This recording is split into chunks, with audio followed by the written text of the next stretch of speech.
Good afternoon, everyone. Thanks for joining us. My name is Dan Angster. I'm the director of the Elizabeth D. Rockwell Center on Ethics and Leadership at the Hobby School of Public Affairs. And I'd like to welcome you to the 6th annual Richard Gelwick Endowed Lecture. I'd particularly like to welcome the family and friends of the late Dr. Gelwick who are with us today, including his wife, Beverly, son, Alan, and daughter, Jennifer. The Gelwick Lecture was established in 2014 and is now part of the Elizabeth D. Rockwell Center on Ethics and Leadership. Since its inception, the Gelwick Lecture has played an important part in the ethics programming at the Hobby School. And now that it's part of the new Elizabeth D. Rockwell Center, I expect its importance only to grow. Today's discussion is an example of the sort of wide-ranging and dynamic programming that we hope to pursue in the future with the Gelwick Lecture. So please stay tuned and come back next year, and also keep an eye on what the Elizabeth Rockwell Center is doing in between. Today, I have the great pleasure of introducing the founding dean of the Hobby School of Public Affairs and former Texas Senator Kirk Watson, who will be our moderator. Dean Watson joined the Hobby School just this past summer, and he's already achieved an enormous amount. He's got a great vision for where he wants to take the Hobby School and the know-how to get things done, which is a real rare combination of gifts. And I hope there are other deans listening, but especially in the dean of a college. So I really enjoy working with him. Without further ado, let me pass things over to him so that he can get the show on the road today. The founding dean of the Hobby School, my dean, Kirk Watson. Thank you, Professor. I'm very excited to get to be here and be part of this. This is my first Gelwick lecture as the dean of the Hobby School, so it's a special pleasure. Before we get into the questions and answers and our special guests, I wanted to make a very neat announcement. The Gelwick Lecture Series is funded by an endowment that was done in the name of the Reverend Dr. Gelwick, but I'm pleased to announce that is being increased. Alan Gelwick, who you'll hear from in just a moment, the son of Dr. Gelwick, has agreed to donate through gift and endowment another $100,000 toward this series. And the Hobby School of Public Affairs is so pleased with this and enjoys this opportunity so much that the Hobby School is matching that $100,000 with an additional $100,000. The goal is that we are going to continue the pursuit of excellence in these lectures, have debates and discussions like what you're going to hear today. In addition, this new gift with the matching funds will also be utilized for student enhancement, such as student scholarships. So this is a very exciting announcement for us to get to make. And because of that, I want to recognize Alan Gelwick and ask him to say a few words. Alan? Thank you, Dean. A few words on the genesis of this. Richard Gelwick was an educator, scholar, theologian, and my father. His closest friend was Jess Hay, and their friendship began as entering freshmen at SMU. They were fraternity brothers and roommates. Their actions and words reflected their Christian traditions and coincided with their excitement of the possibility of a better world with World War II and the Korean War behind them. They believed in the Golden Rule as a means for inclusion and love for one another, and that for us to recognize we share more together. My father's mentor, Michael Polanyi, called it tacit knowing, or knowledge we possess that is not otherwise explicitly communicated. Jess continued to live in Dallas, where his career included serving on 14 New York Stock Exchange boards, being the chairman of the Texas Board of Regents. And during that time, Jess became a close friend and confidant of Governor Bill Hobby. Collectively, these great friendships were based on thoughtful, philosophical, and often challenging discussions that reflected the intensity of their purpose-filled lives. In 2014, Jess, wanting to forge a lasting memorial to his two friends, recognized an opportunity in the formation of a Hobby School for Public Affairs. No other school in the country included ethics in their curriculum. Good governance requires ethics and integrity. Jess's vision was to establish the Reverend Dr. Richard Gelwick Speaker Series as part of the University of Houston's Hobby School for Public Affairs. Jess and my father, who passed away within months of each other, would be so pleased with the progress and support received to date from the Hobby School for Public Affairs, and yet more pleased with the recent endowment and formation of the Elizabeth D. Rockwell Center. The seed Jess planted is growing. Thanks to the support from University of Houston, the state, EDRC, and all of you, it's my honor, on behalf of the Gelwick family, to further endow this effort, assuring continued lectures, scholarships, and other student enhancement activities. In a sense, it represents the continuation of these three great friends' goals of love and inclusion and a willingness to embrace others in thoughtful discourse on the importance of ethics for us all. Thank you, Dean. That was great, Alan. Thank you very, very much, not only for your wonderful comments and providing us some history and background on that, but also thank you and your family for your generosity. We're going to make you proud with what you've done, and we're very, very grateful. So thank you. Thank you. Thank you. With that, I'm going to now we'll shift over to an introduction of two people that I'm very excited are a part of this, and I think, frankly, plays very well into what Alan was just talking about, what the goals of this sort of speaker lecture series really does. Today's discussion ties specifically with ethics and leadership in all sorts of ways, and we'll see that and hear that as we go forward. And frankly, it could not be more relevant. Our featured guest today is Kara Swisher. She has been called Silicon Valley's most feared and well-liked journalist. She's a contributing writer to the New York Times op-ed section and the host of the New York Times podcast, Sway. With my Texas accent, I want to make sure that's S-W-A-Y for anybody that didn't understand what I Yes, it's sway. That's how we use it, sway. I knew I'd say it right. On Sway, she has hosted Nancy Pelosi, Elon Musk, Hillary Clinton, and a whole lot of others. She may tell us a little bit about some of that today. She knows just about as much about big tech and industry and its relation to politics as anyone there is. So we're excited to pick her brains today on all of those topics. In addition to that, we are joined by Emily Ramshaw. She is a co-interviewer, if you will, but also someone that in her own right will probably be answering some questions as we go along, just because of the good work that she does. For those that don't know Emily, I hope you will get to know her, and you'll get to know her through the 19th.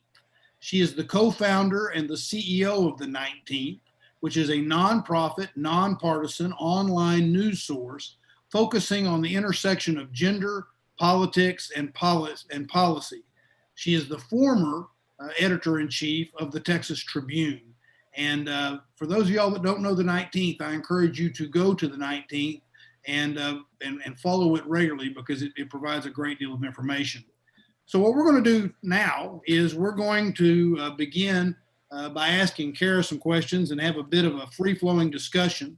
We're going to do this for about 50 minutes, and then we're going to take audience questions for the last 10 or 15 minutes. And at the end, we will be doing that toward the end. So if you think of something you want to ask during the course of this discussion, what we ask you to do is please go ahead and type that in. Go to the chat on your screen and type in your name, and then type it into the box, and then type in your question. And at the end of when we get to the end of this thing, we'll go to those and I'll start asking questions from that. So with that, let's get started. And I know everybody knows what the first question is and how we're going to get started. So Kara, I want to ask you, the big news is that we just came through quite an election. Mm-hmm. You're still, I don't know what the right word is, going through, I guess is the most politically correct word, the aftermath of that election. No, one person is going through it. The rest of us have moved along, but go ahead. Well, that's the question. And that is, give us your thoughts on not only the outcome of the election, but also on what we're going through right now and what's happening right now. Well, I think this country didn't foresee someone who could use things like social media and other ways to communicate so well. And I pay Donald Trump a compliment in that he is literally the best troll in America online. And I've called him that in the New York Times many times. He's really good, except for Alexandria Ocasio-Cortez, who's at the opposite end of the spectrum. They're both expert at manipulating and using social media. She does it a different way. But, he has used these social media tools and other things, but largely he's been doing it through social media because he hasn't appeared anywhere, hasn't gone on television, hasn't called into Fox as usual. He has a panoply of manipulative techniques that he uses. But in general, he's been using social media and then his acolytes and minions and the way these things, they're like an octopus. They go out, they go from him to, various and different people in Sean Hannity through all kinds of ways to get to the bottom, to the base, essentially, and then appear in Facebook and other places. And so we're right now in a situation where we're essentially being held hostage by a troll who's continuing to do this and call into question and make things up. And the only people that are able to do anything about it, except for us being subject to it, which is you can turn it off, I guess. But are these social media companies, Twitter and Facebook in particular, which are trying their best, although I would say Facebook isn't trying its best at all because it doesn't have a best, in the words of Melania Trump, be best. They're not adhering to that amazing idea. But they're trying to slap this isn't true on here, but aren't totally effective because they still go out. And so right now you have that situation where this information goes out and it's been tamped down quite a bit from the way it used to be, but it's still available to him as a way of propagandizing and saying things that are untrue, that don't need evidence. They do need evidence, but are allowed to go out and continuing to do it. And then it iterates. And that's the whole point of it it's sort of like mold. They'll say one thing and then it spreads. And so that's where we are. I think it's a lot of noise. I thought Margaret Sullivan today did a really good column in the Washington Post today saying it's both dangerous and ridiculous. So it's hard to say which one it is because it's dangerous to democracy. It feels like a coup, but an incompetent one. And so you're not really that scared, and yet you're nervous because it is someone who's at the center of power in the world. So it's using these tools, these especially social media tools, to affect change that isn't coming, essentially. But there's a lot of things going on, including trying to raise money to pay down debt and various grifting, trying to win the Georgia election. There's so much going on here that it's all predicated on continuing to lie until they can stop lying. Kirk, I'd love to jump in. Speaking of like sort of ultimate trolling, there was an incredible tweet from Kara 3 days ago where she basically, tagged Mark Zuckerberg and the entire Facebook executive team and said, this is the direct quote, "You are presiding over a toxic and dangerous stew of misinformation and purposeful propaganda, and it is clear abrogation of the job you're charged with. For those of us who know you personally, for shame." Talk a little bit about being very self-righteous that night. I was just furious because they still haven't cleaned up their it's like the Exxon Valdez times 20, except it's in social media. And they keep promising to do this. And let me pay them a compliment. They are trying now. They're doing somewhat of a better job. But just an hour ago, they decided, apparently in an all hands meeting, he decided that Steve Bannon threatening to behead the head of the FBI is A-OK on that platform. I don't know what to say. They're in a very difficult position because they've created a monster and they now have to control the monster. And one of the problems they have is they've invented something that it's a famous quote of Mark Zuckerberg's is he didn't want to be the arbiter of truth. My question to him is, why did you build something that required an arbiter of truth? Mm-hmm. So it's sort of this sort of circular snake, Ouroboros, where the snake eats itself. And so they have an impossible situation as they built a platform designed for engagement, which leads to enragement. And the way it stays pertinent is enragement. Now, I don't think he wants it to be this way. I think he'd rather have lacrosse teams and moms groups and, whatever, get the quilters or whatever the heck people get together. And I think he'd rather have a community-based thing with good information and local news and things like that. But the fact of the matter is the way they built this platform, it predicates itself on hate. And hate works really well, and they haven't been able to get control of it because it is really at this point uncontrollable.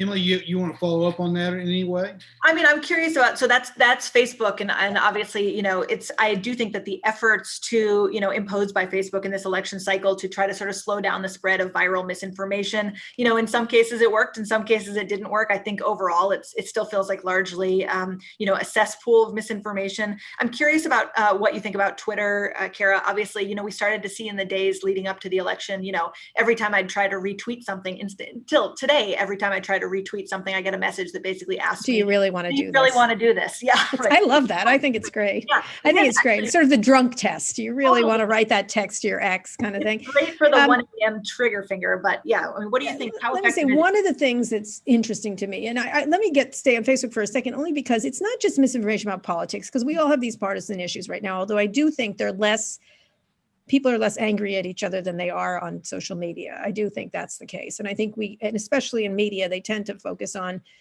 angry Trump voter yelling stuff without a mask versus angry non-Trump voter with a mask yelling. I think there's a lot of that going on, but then there's a lot more commonality than is reflected in social media, especially face-to-face interactions, except for my mom. And I'm not going into that. But we all have that. We all have a Fox News loving mom. So I do think what's important is to think it's not just political. There's stuff around vaccines. There's stuff around immigration. There's stuff around all kinds of issues that are being pulled into this fray. So it works on a lot of things and not just political. Just political works best because people get emotional, especially with a president who is so divisive. So over at Twitter, it's sort of a different story. They have really leaned in. They were actually, interestingly enough, the most free speech, First Amendment-y kind of company years ago, especially when Edward Snowden happened and pushing back at the government from grabbing stuff off of Twitter. They were the most, Facebook would hand over anything the government wanted. They were not that same. Google was less so, but I'm just saying they were among the people that pushed back the hardest of the people in Silicon Valley.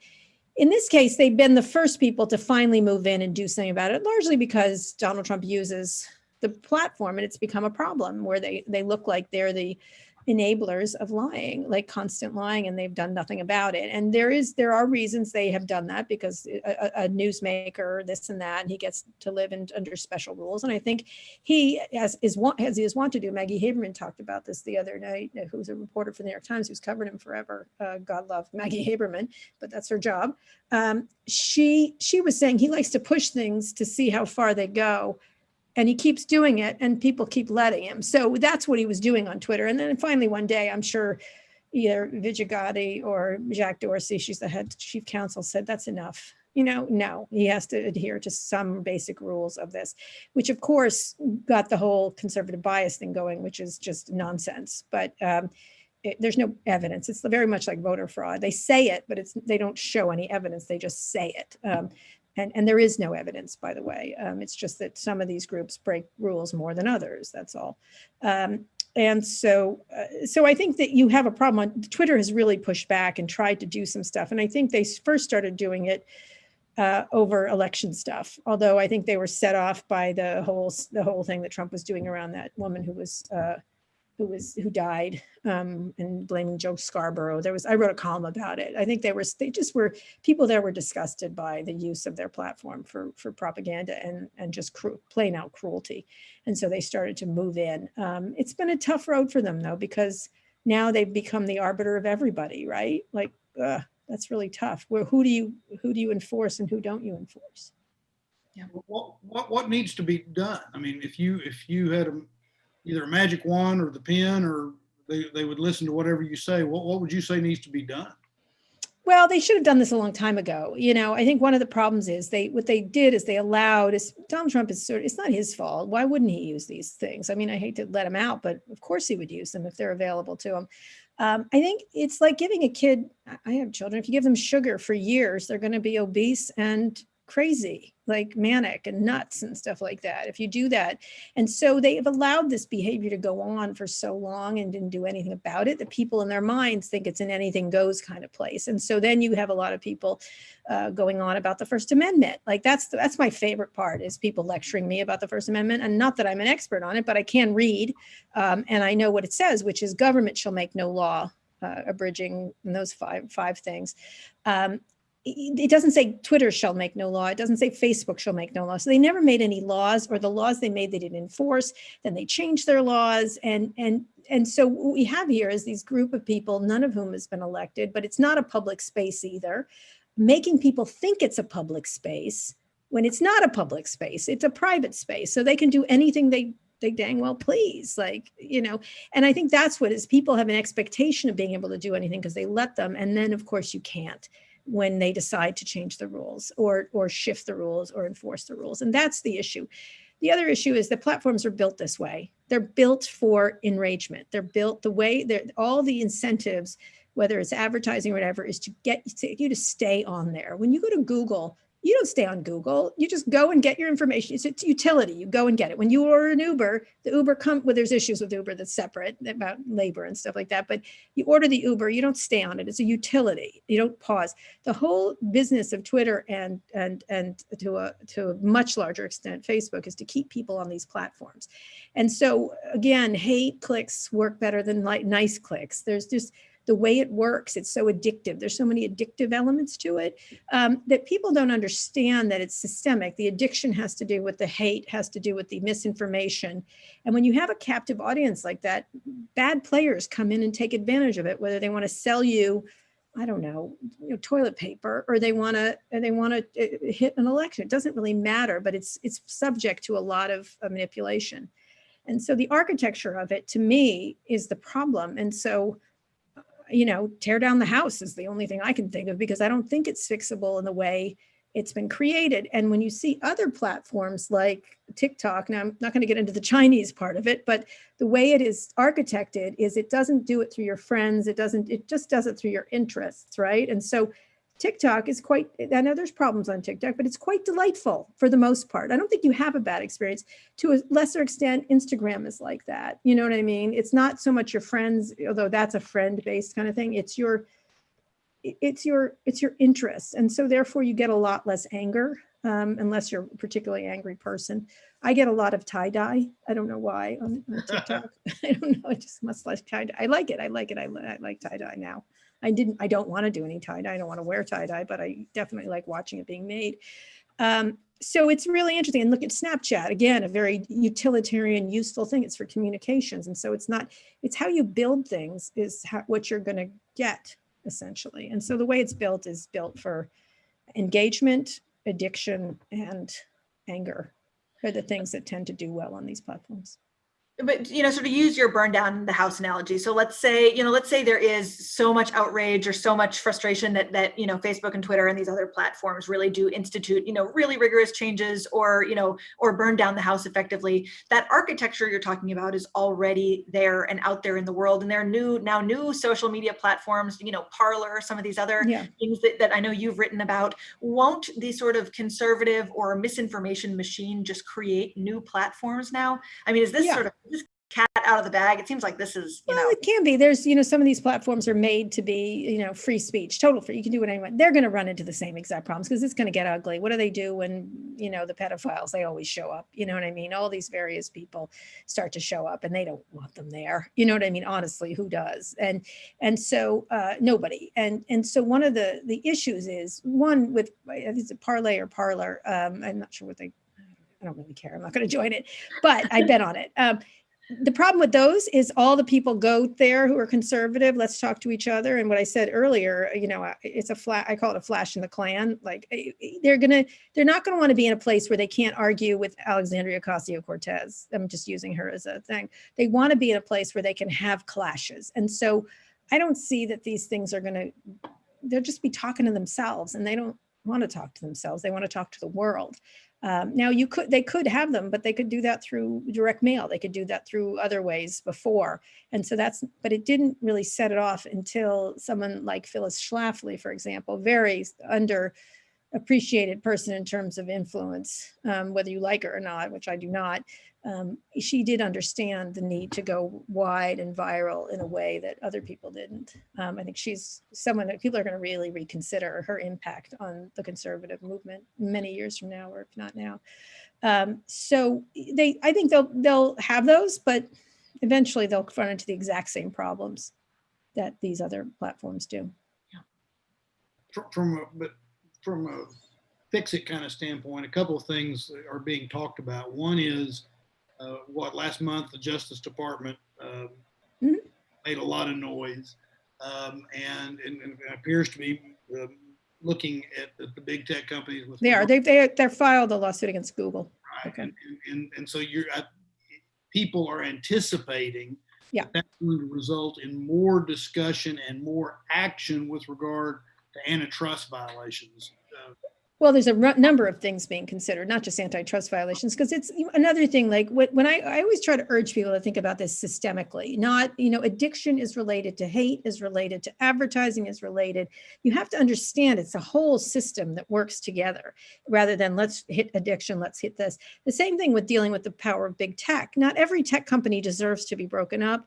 Not every tech, you're not going to solve every big tech problem by breaking them up. One is antitrust, and there's been a big discussion about changing the rules of antitrust, changing the way, there hasn't been a redo of antitrust for decades, and there's been a lot of new companies created.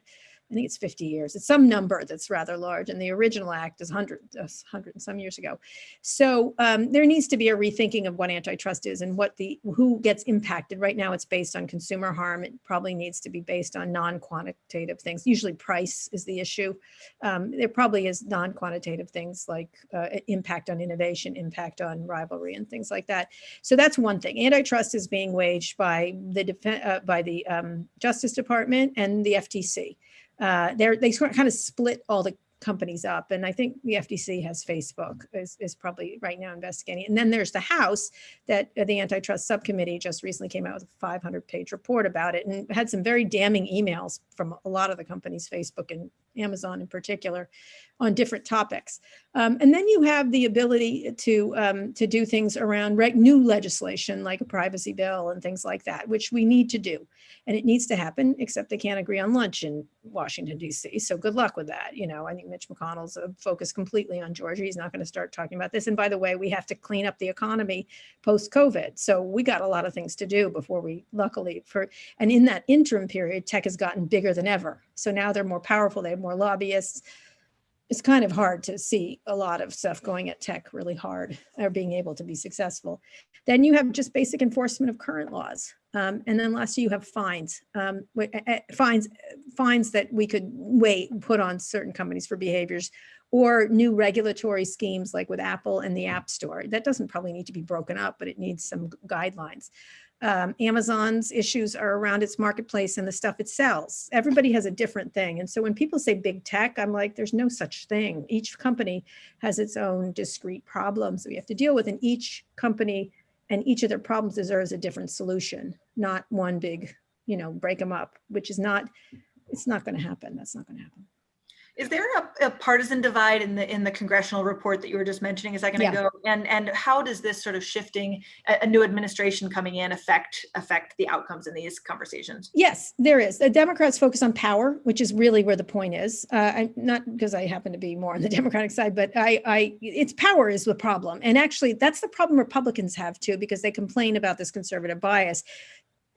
There's no evidence. If they bring evidence, great, but there isn't any at this point. And so nothing substantive enough, like one guy who said something rude to another guy at Google. It's just it's at the voter fraud level, sort of, and then it sort of falls apart when they were arguing over a bottle of kombucha over their political thought. It's just not there. It's just not happening.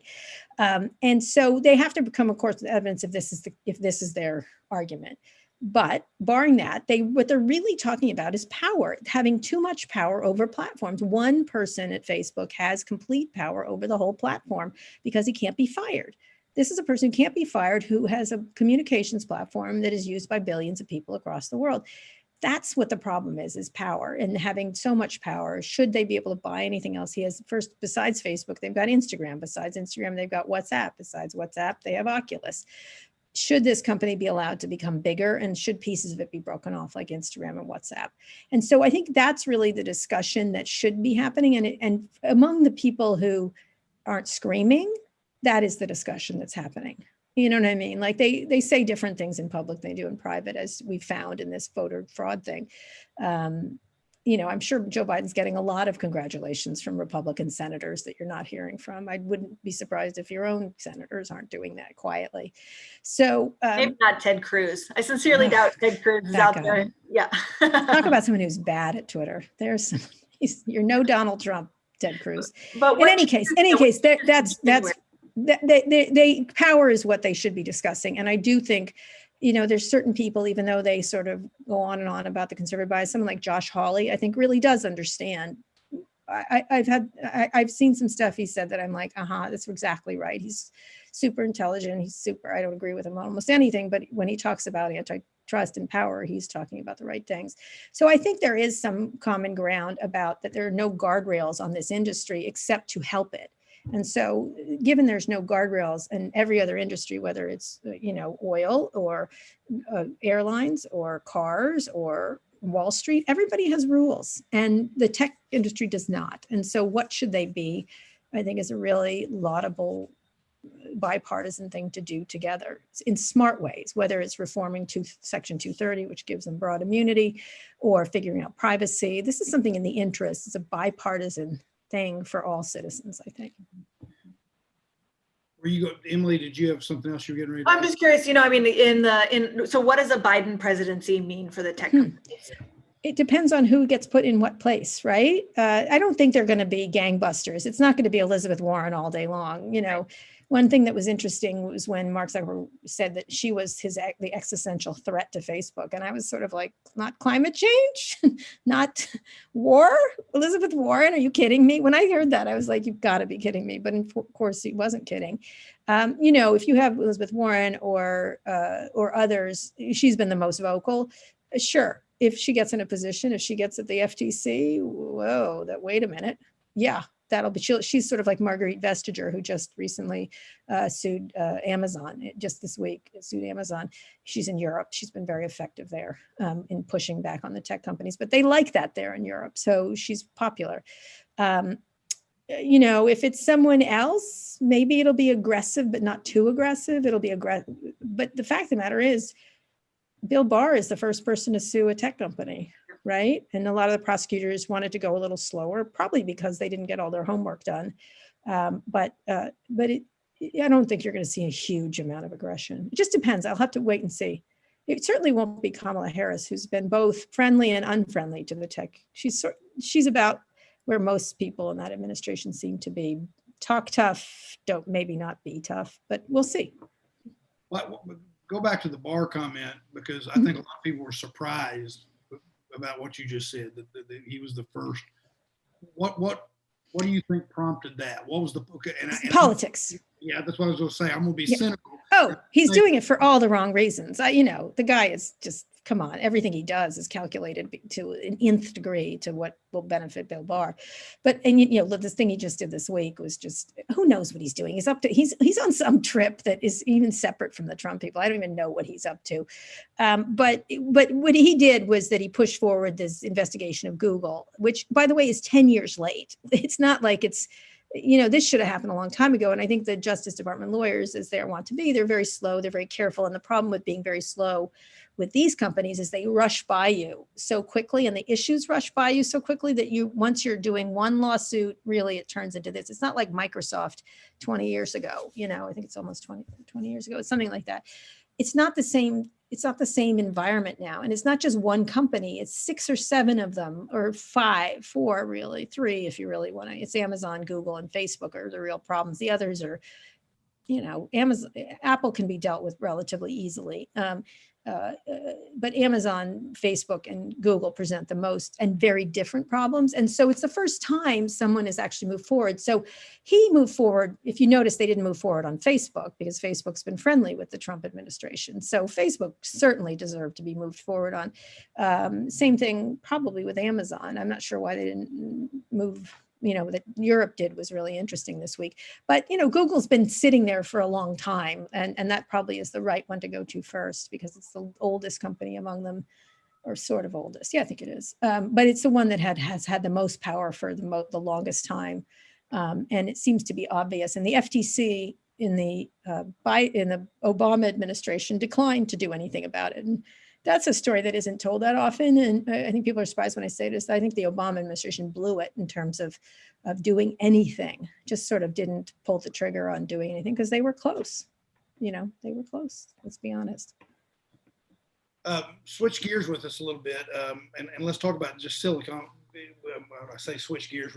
We've been talking about Silicon Valley, but I want to talk about Silicon Valley and the posture. And part of the reason Emily's here is because of the writing that the 19th is doing with regard to women in positions of power in politics. Talk a little bit about the role of women in Silicon Valley and what ought to be going on. Well, what role? What women? That's what I would say. There's a couple of people. Lisa Su is running AMD, which is a really important chip company. She's really great, and she really is a techie and really strong. But in general, you can't name these. Sheryl Sandberg, really, and really Mark's running the company. You can attack Sheryl all you want, but Mark is the real deal, is what's happening there.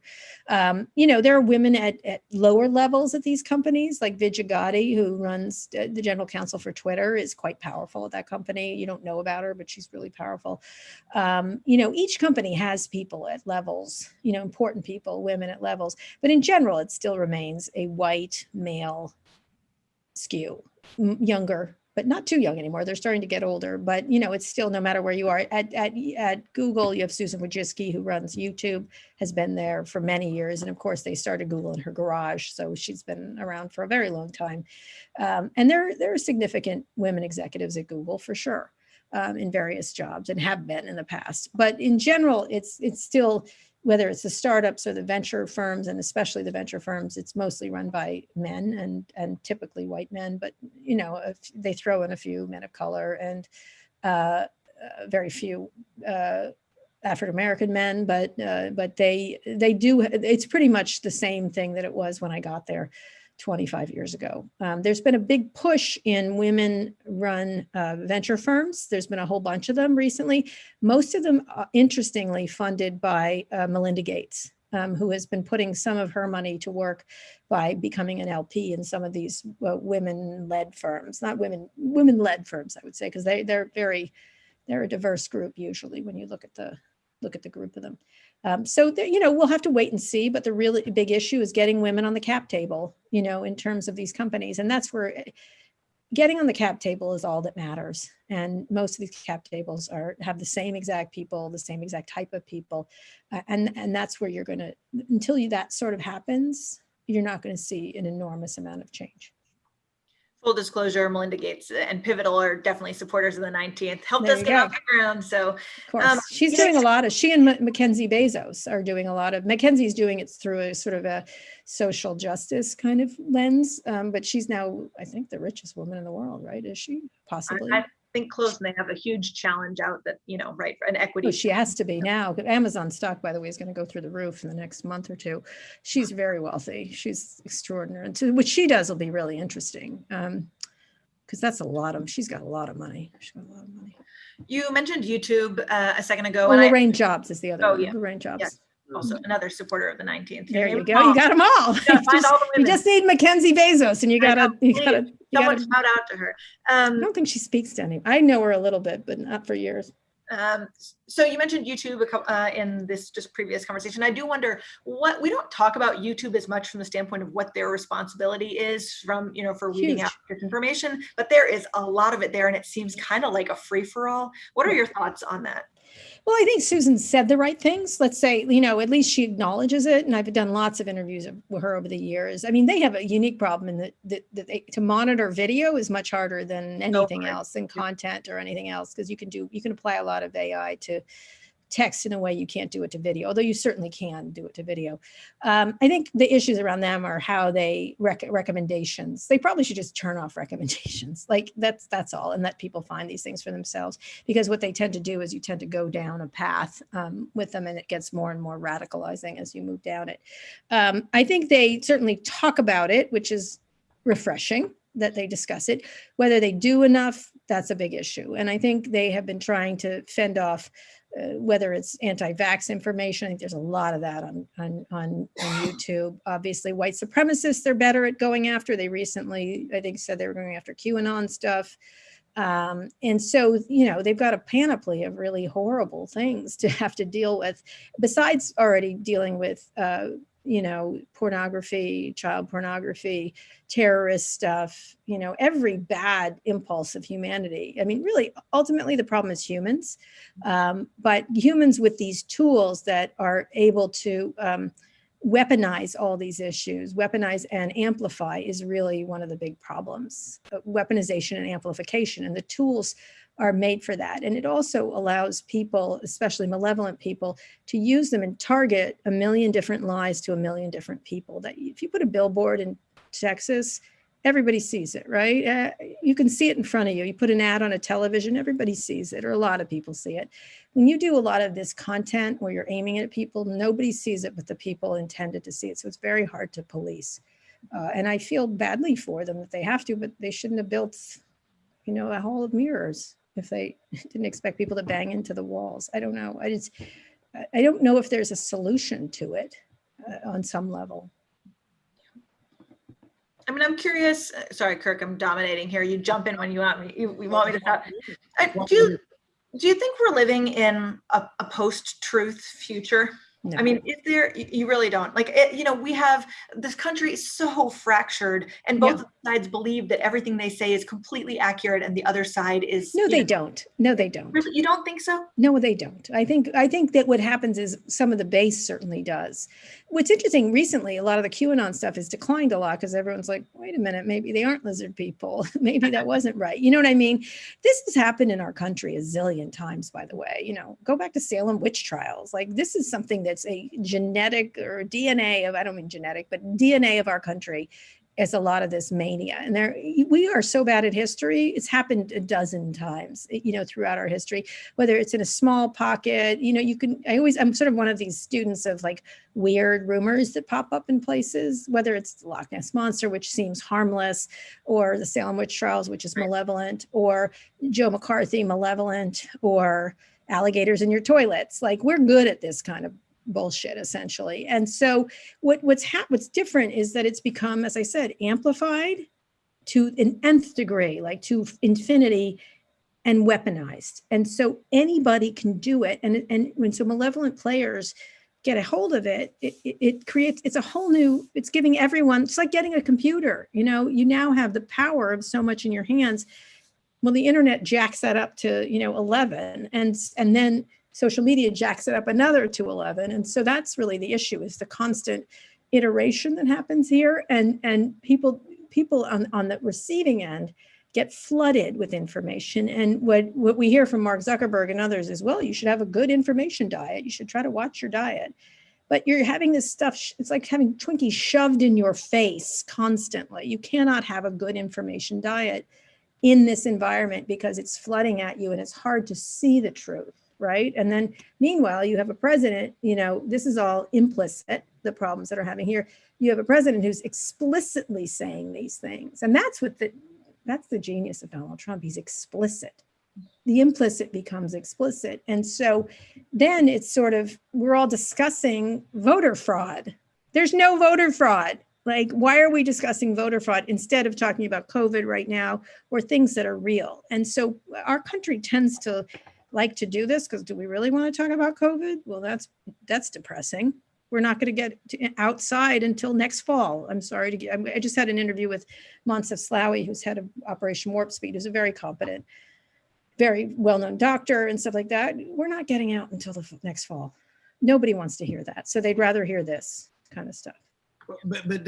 So let's talk about that historical aspect of that, because I agree that you can point to different points in our history and say that was bad, but doesn't what you just described about how this is fundamentally different because of the technology and because it's force feeding that Twinkie to you, doesn't that make it, doesn't that difference really matter? Yes. Yes, yes, but I think it was no less malevolent to the women that were abused during the Salem witch trials or the people that were abused during McCarthy's time. But the health of our nation. 100%, right? Because it starts to go to an ability to attack, and we leave out the whole, the whole influence of Russia and other countries that are trying to make us, hate each other essentially, because it's so easy because we're so good at hating each other. One of the things I always think about is, look, Russia is as far as I'm concerned, just a criminal enterprise. I don't know what else to say about that country, but it's really quite, they're a bunch of mobsters. And so they didn't win the Cold War. They didn't. We kicked their ass. We just did in every aspect in terms of people having food, in terms of military and everything else, in terms of spheres of influence. They're winning this one, and it's a good thing for them who to be involved in this, to create discord in this country. It's a great way to win whatever they're winning, whatever they're trying to increase their spheres of influence. And so here's something that's much cheaper, much easier, and we eat ourselves. They convince us to eat ourselves. And so therefore, we're busy discussing voter fraud again, which we shouldn't be. We should be moving on to, whatever. COVID really, because the economy's not coming back until, I just had a really interesting interview with Raj Chetty, who's a really amazing economist, which is appearing next week. Nothing's going to happen until we solve the COVID problem. Nothing, not incomes, not anything else. So, these countries that are not been able to affect us can now get us. And so that's really the problem is it's so easy with these things to hide, to amplify, to iterate and multiply. That's why they're different, right? Can you imagine, imagine Hitler with these tools, right? Oh my God, think about it. And he did pretty well with the tools he had. He did not well, he did terribly. He did terrible things, but he definitely used, at the time, if you study propaganda, which was my area of study at Columbia, he used posters, he used books, he used movies, he used music, all the tools, the media of the day, in order to begin to soften up the civilization to accept the terrible things he was going to do. And so it's the same techniques, it's just on steroids. And that's the problem with this. It's not just on steroids, it's untraceable steroids. So you can't even understand what the Russians did. They did something, but what? You'll never find out. Neither will Facebook. Did we do better this cycle than we did in 2016 on that sort of? Well, I don't know. I think it's to be TBD, but I guess they were aware of it. They were not caught unawares like they were the last time. That said, I think what happened in this one, from what I've talked to a couple of people, I did a great interview with a guy who was the chief security officer at Facebook for many years. The political parties, particularly the Trump people, use social media quite a lot, and then the Russians emphasized it. Just like what's happening with this voter fraud thing is perfect. You could see what's happening. They say something explicitly, and then those videos start to go up. The tweets start to go up, and who knows where they're from? I'm sure there's Russian influence there. It always is. It's always there, but it's also domestic influence. It's not just the sinister Russians coming in. It's domestic influence in order to facilitate whatever the goal of that particular group is. I did not imagine that hearing you talk about the Salem witch trials today would make me actually feel better about the sort of historical, context that this is putting in. Think about it. I mean, it's kind of reassuring, to be honest. And yes. What that said to me was the Japanese internment. Do you think what was that about? Misinformation. Right. That these very loyal, patriotic Japanese Americans deserved what they got. It's not. They're all this. They're not the same, but they're similar. So you believe it's firmly within the platform's power to fix this? No. You don't? Well, I think they don't have the incentive to do it. They don't have the pressure. The only thing that's going to stop them is a government intervention. I don't know quite what it would be, because it's also wrapped up in free speech. And what they tend to do is wrap themselves in the First Amendment badly, in a way that is not correct. And wrap themselves up in free speech, because you say that to an American, I should have free speech, but you don't have free speech. You do, but you don't, right? The government shall make no law Again, Facebook is not the government, although it behaves like the government, but it isn't the government. And so there's no incentive for them not to do it except for a couple things: shame, criminal prosecution of some sort, legal. They're immune though. So if they change Section 230 in some way, maybe they could be sued. Lawyers are very effective in society. In maybe people don't like them, but boy, do they do a lot of good in some cases.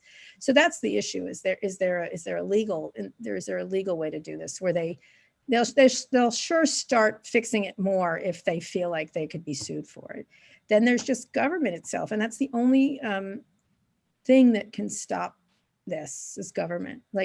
Because whatever you think of your elected officials, whatever, Ted Cruz, whoever, they're elected. You may not like them, but they're elected. And I think most Americans have a respect for that in general, so that, and they're accountable to the people, even if it's difficult to knock them out or whatever. We know that, we're aware of that system, and the money that flows into these things, but they're elected officials. And most of these other people are not elected officials at all. None of them are. And so that's why I think it's not within their incentive to do it, except for shame, legal, government.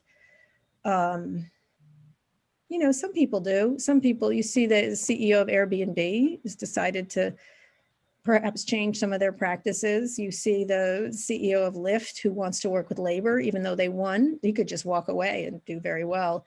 Their own honor, I guess you can rely on, I suppose. Yeah. One of the questions that we got from the audience, and along the lines of what you were just talking about a little bit in terms of the legal aspects of it, these are international platforms now, right? Mm-hmm. So, yeah. So if you have the United States taking action against Facebook or as a U.S. company, doesn't that mean that the United States is also effectively regulating social media as it applies in other countries too?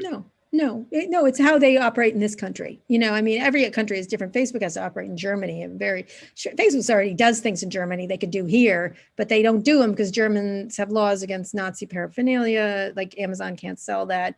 It took them forever to get off Nazi stuff off of Amazon. There, whatever pops up on Amazon. There was a bunch of COVID crap up there. That's a big issue. Or material. It's either content or things. Essentially, that's Amazon has things. Facebook has content. No, they could certainly operate differently. What's interesting is the aggression from Europe around Amazon and Facebook and Google and stuff like that. And they could certainly regulate in their regions whatever they want these companies to do. But the fact, and Jacinda Ardern, who's just fantastic in New Zealand, has done some stuff around after the shootings that happened there, the tragic mass murder that happened there. Or Australia's been super aggressive. All kinds of countries are setting the tone that we should have been setting a long time ago, which we aren't. But they're American companies. They're still US-based companies, no matter how you slice it. And so the bottom line is that the United States could take action. It would be something, in answer to this person's question, just here. In a way that impacted what we want things to look like right here. Right here. Yeah. I think they tend to globally, like after I'm blanking on, I wrote about it 100 times. There's a privacy laws in Europe. When that happened, they tended to do it worldwide because it was just easier. And so they tend to do some certain things worldwide when they're pressed. But yes, certainly they can do different things they're already doing things in Germany that they could do here, but they aren't because the German law requires it, for example. It's a good example. Good. Emily, do you want to ask anything, or I'm going to? Yeah, I don't know how close you are to your viewer questions. I have a question that's not about technology. Is that okay? Go for it. Sure. First of all, I'll say congrats on getting married during a pandemic. That was an extraordinary feat. And I know you, like me, have a very little girl. And you wrote a really powerful op-ed in the Times last month about what Amy Coney Barrett's ascension to the court, could mean to you and your family. And I'd love to hear you just talk about that a little bit. Sure.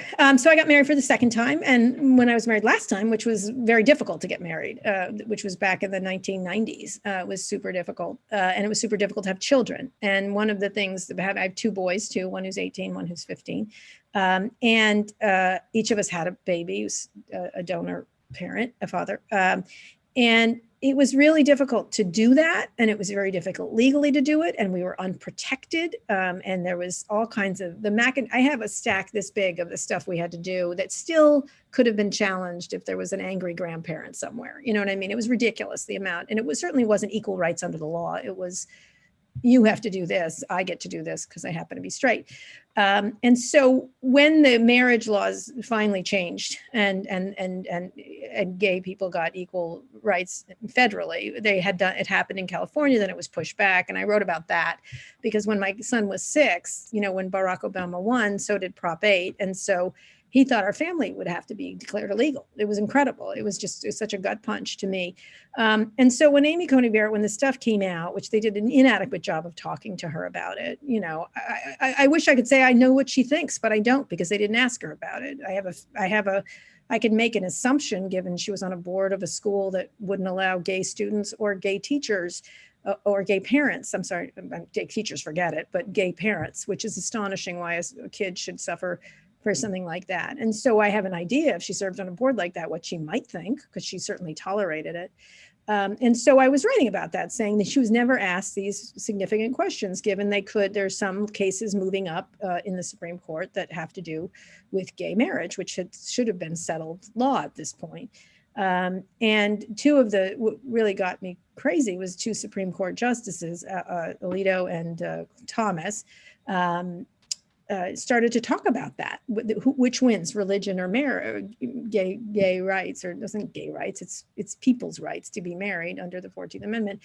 And so I wrote this piece about this, and we had just gotten married, and I had been not nervous for a decade, right? Or however long when that passed, 2008, I guess. Yeah, a decade or more.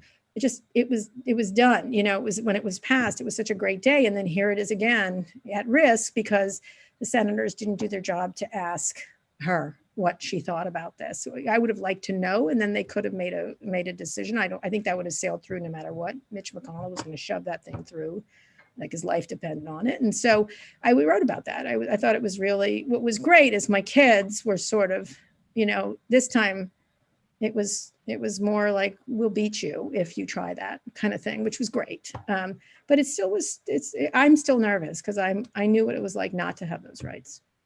Thank you for sharing that. No problem. Thanks. One of the questions, and I want to ask this because it goes back. I'm now going over to some of the folks in the chat room that had questions. So I apologize if there's not a flow to some of these questions. But this person wants to ask about whether states could do something. Yes. And the role that states could play if they wanted to try to regulate some of the problems that we've been talking about. Well, sure. I think states have a big role, state attorney generals in some of these, a lot, the opiate stuff was pushed a lot by the states initially before it became a federal issue. Yeah, 100%, even local, not just states, but local and states. And so there's a lot of power in states attorney generals. A lot of them joined the Google suit, not as many of them, which was interesting because they thought it was too soon. Their whole argument is like, if you're going to shoot at Google, make sure you hit it. Not, if it's too narrow a thing, Google gets away for the rest of its life, essentially. So, which is their argument, which is a good one. So states attorney generals joining with the feds is a good thing. States attorney generals doing investigations. Sometimes they can be loud. You know how states attorney generals are. They like nothing they like better than a press conference, right? No, but I know how some of them certainly are. Yeah, you got one over there. You got one in Texas. God, he's insane. So I thought he was supposed to die in COVID for some child. That was so strange. Was he the one? He was actually our lieutenant. Lieutenant governor. Okay, sorry. I don't know. Whatever. I'm always like, what did you just say? All right. Okay. So states attorney generals certainly have a power to do those. That's a really important thing. The second thing is that they can also bring to light particularly local problems in a way that maybe a federal law doesn't, like when in particular impact. And I think that once things move forward, when people see true examples of things, it doesn't work on gun control for sure. It hasn't. But when you do see certain cases and the state's attorney general can bring them to pass, that's certainly true. The problem with too many laws in too many states is that you get like 50 privacy bills that are all different. And like the only one that really counts is California, right? Because it's the biggest state and this is where these companies are. And so right now, I think there's a dozen privacy bills being worked on in state legislatures. And that's just not the way to, that's not, on certain things, we need federal legislation. And so there's a lot of confusion. And so a lot of this stuff is federal, by nature federal, and you can't really have different laws for different on the internet. You can't, it just doesn't work correctly that, you know, Georgia wants to do this, Texas will do this, California will do this. It just won't, it'll be an impossible thing. And the worst part about that is that it entrenches the powers that be in place, because small companies can't operate in all these states with different, it's too expensive. And that's really, and that helps the Facebooks and Amazons of the world, because they have a zillion lawyers to be, it's also onerous on them. Why should they have to do that too? I don't think there should be too much regulation like that. It seems ridiculous on some level. So another question that we got is whether or not you have any recommendations for how the average person that's trying to navigate through the misinformation, or do you have any ways to handle that? Just somebody that's at home. Well, there's a couple things happening, like what Emily was talking about on Twitter. They ask you if you want to really tweet this, right? Like they're saying, have you read the article? It's like, are you an idiot? I think that's the "Are you an idiot" button, which I love. I kind of like it. I'm like, oh, they're yelling at me. Like, and so I'll go read it. Okay, fine. I won't just go with the headline. Howie Kurtz yesterday got stuck in that. He had an idiotic headline or tweet, and then he's like, read it, it's better. And then you read it and you're like, it wasn't so much better. It pretty much reflected exactly what the headline said. In any case, I think it's really hard to have a healthy information diet. I mean, that's how you have to think about it. Think about it like food. Like if you eat sugar and cake and processed food, you're going to have diabetes and hypertension and weight gain and et cetera, and you're going to die of that. Like you're going to get sicker and more unhealthy. You may not die of it, but you're going to get healthy.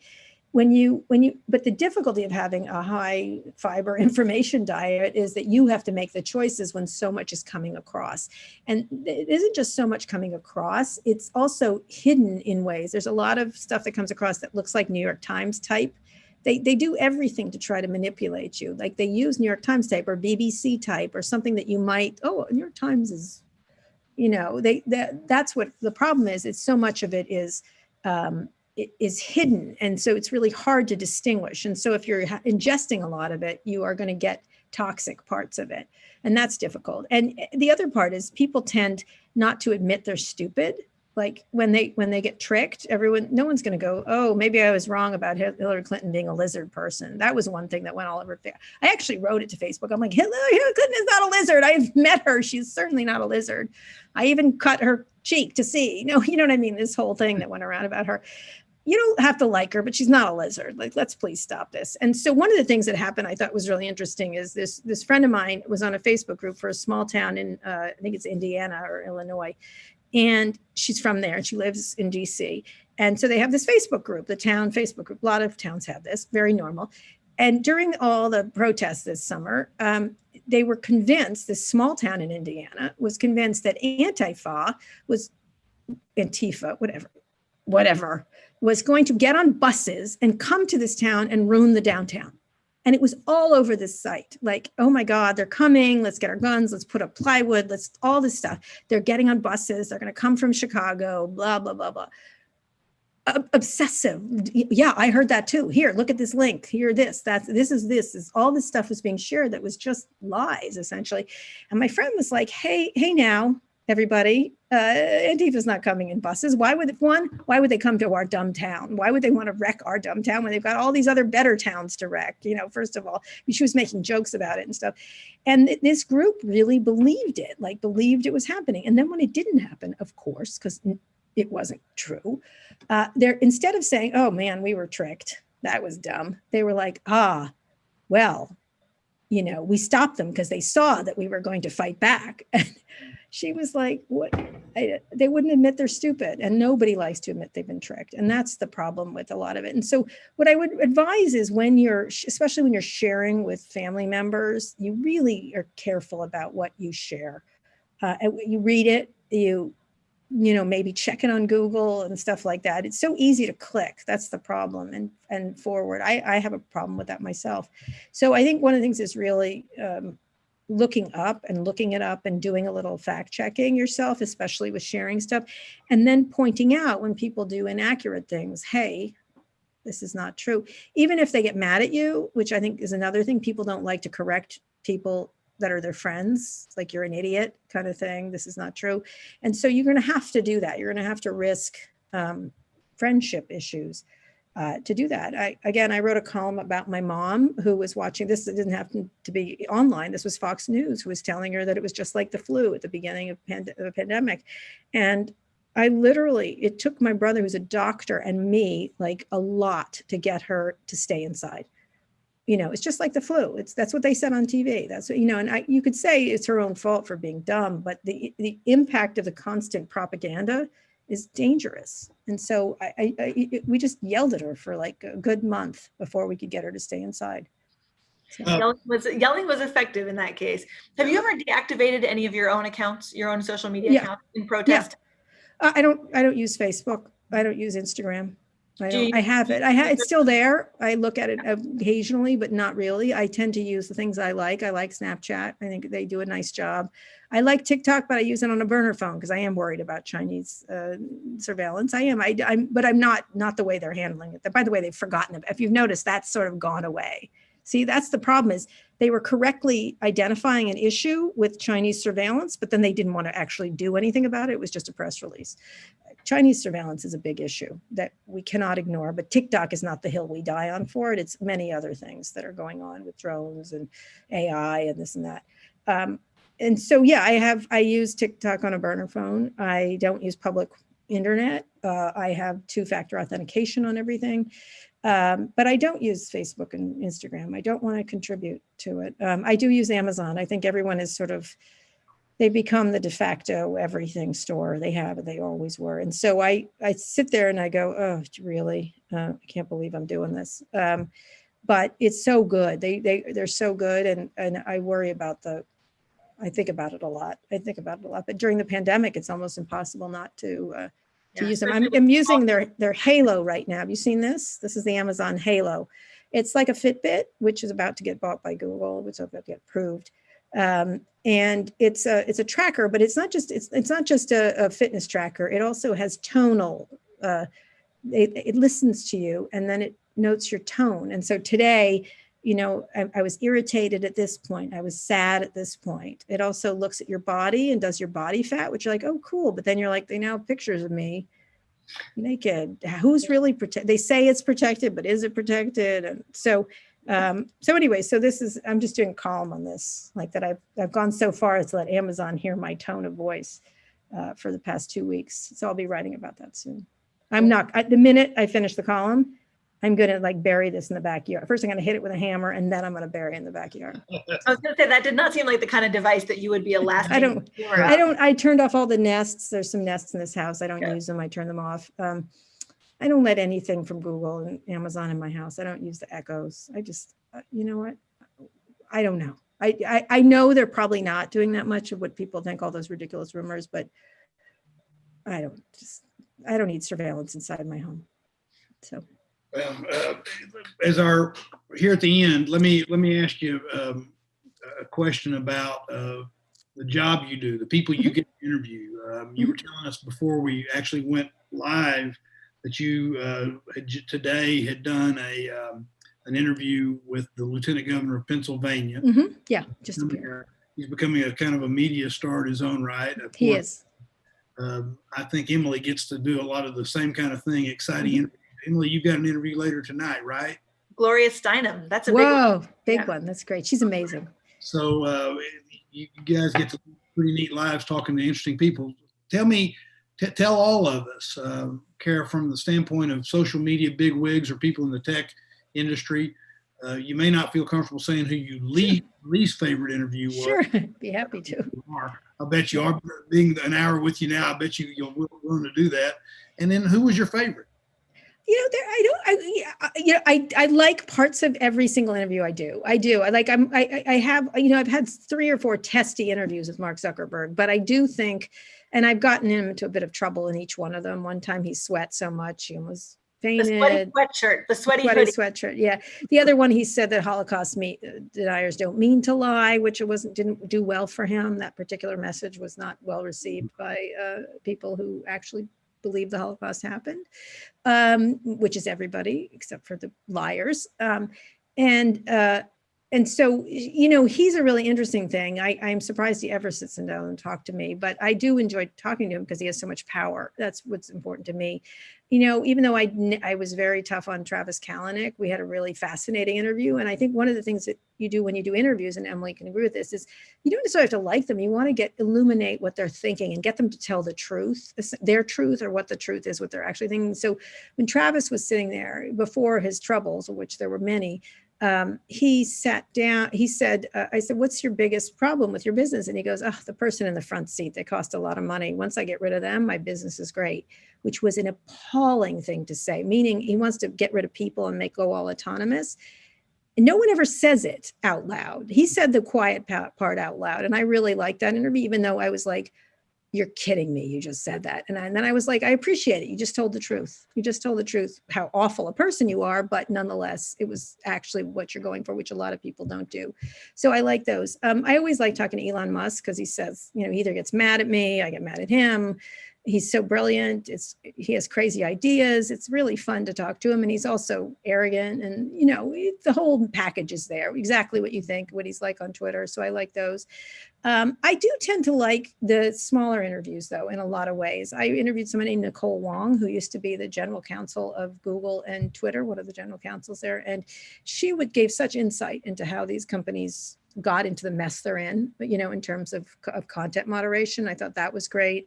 And the other issues they have around free speech. I just did one with Killer Mike from Georgia, which I thought was great. And he talked a lot about why people, especially African-American men, don't want to vote for Trump a little bit. So that was way before this happened, which is now a statistic. He was explaining it, and it was sort of, because he's very progressive. So it was a really interesting discussion with him. I had a wonderful discussion with Alexander Vindman, because I think he was a cartoon for everybody, this cartoon and the suit and he stood up to power and this and that. I wanted to know what happened after, and so we talked a lot about what happened after that happened. It was a great interview. But in terms of tech people, I like Brian Chesky from Airbnb. I think he's very thoughtful. I really enjoy talking to him because you can see him struggling with all his issues, and he's very honest about it. Bill Gates is tough. Bill Gates is tough, no matter how you slice it. And he's tough. He's a tough interview. He doesn't say a lot anymore because he's just sort of been so controlled now. And I think probably Steve Jobs is probably always the best interviews because he was id almost all the time. He just said whatever he thought, and the consequences be damned. And so I like that about him. And he was very emotional, and he would lie, and he would also tell the truth, and he would manipulate. It was just fascinating to watch him operate. And you did begin to see that he was quite genuine to things that he wasn't like what you thought he was like. And I like that. I thought we did about 8 interviews with him, and I think they're going to go down in history as really important interviews. Well, thank you very much for being with us. Who is Emily's favorite? Who's your favorite, Emily? Emily, that'd be a good- I don't know. I mean, there are a lot, but I was thinking I got interviewed by Meghan Markle about 3 months ago, which was her first sit-down interview back in the United States. I know, right before she announced her hopefully forthcoming media platform or empire. But I was thinking about it in the context of technology and social media, because I have never been subject to the kind of attacks I was subjected to after being interviewed by Meghan Markle. I mean, it was disgusting. Half my Twitter feed is still, the sort of Sussex trolls. I mean, so that's a scary universe. It is. She really it was fascinating in a terrible way what happened to her. And she's really interesting. By the way, speaking of which, I had a great interview with Kim Kardashian long before she got really famous. I was fascinated because her social media standing was so high. And when I called her, she said something unusual. I'm not going to repeat what she said, but she essentially was like, why do you want to talk to me? Everyone thinks I'm stupid. And I go, I don't think you're stupid at all. I said, I think you're the furthest thing from stupid. Yeah. And so we ended up having a great interview about social media and stuff like that. And I think it was the first time she was taken seriously as a social influence, social media business person. And I thought that was kind of interesting. I'm going to hopefully interview her mom soon because that show is ending. So. Well, we appreciate you being with us. And for those watching, this is a great opportunity. The Gelwick lecture series is wonderful. And to have you and everybody, please, if you haven't, go pay attention to Kara Swisher's New York Times podcast. And again, that's Sway, but also Emily Ramshaw, who, as I've indicated, is with the 19th. That is also something I encourage you all to be a part of. And everybody that's watching and be a part of this, and we want to say thank you. Thank you for participating in the Hobby School of Public Affairs in this way. And I also want to end on the note of saying thank you again to the Gelwick family. This is part of, as we've indicated, the Dr. Richard Gelwick lecture series.